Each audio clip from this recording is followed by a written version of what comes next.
حتى تعود الأرض الانتفاضة مستمرة إسرائيل لروسيا لأمريكا zincir vuramaz umutlarına Kır zulmün çaykını dur karşısında Bu tağutlara firavunlara Tekbir! Allahu Ekber! Tekbir! Allahu Ekber! Tevhid!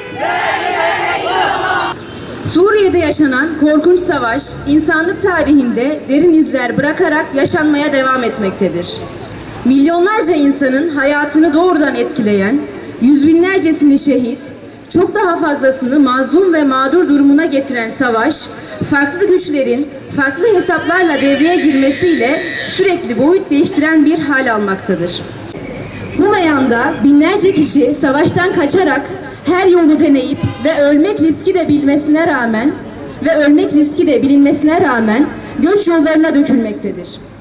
Bugün basına yansıyan bazı haberlerden anlaşıldığı üzere Avrupa'ya bir şekilde ulaşabilmiş mültecilere mensup binlerce çocuğun ortadan kaybolduğu görülmektedir.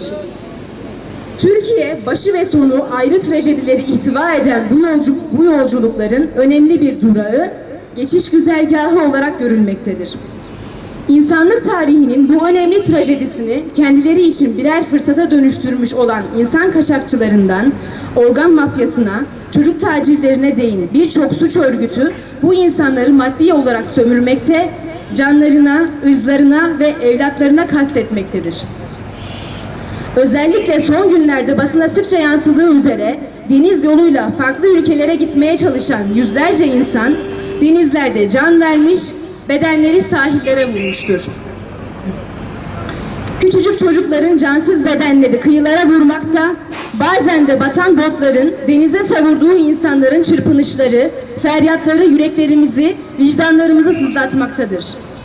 Alan Kurdi'nin küçücük bedeni kıyıya vurduğunda kamuoyunda bir hassasiyet oluşmuşsa da bu hassasiyet çözüme dönüşmemiş, fotoğrafı ve görüntüleri medyada haftalarca dolaşan bu yavrucak tarihin hafızasına kazınmış ve fakat kendisinden sonra onlarca akranı aynı şekilde can vermiştir.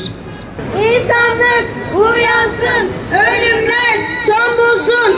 İnsanlık uyansın, ölümler son bulsun. Şimdi Merkez Postanesi'ne giderek faks çekeceğiz bu ölümlerin son bulması için. Tekbir! Allahu Ekber! Tekbir! Allahu Ekber! Tevhid! La ilahe illallah! Tevhid! La ilahe illallah!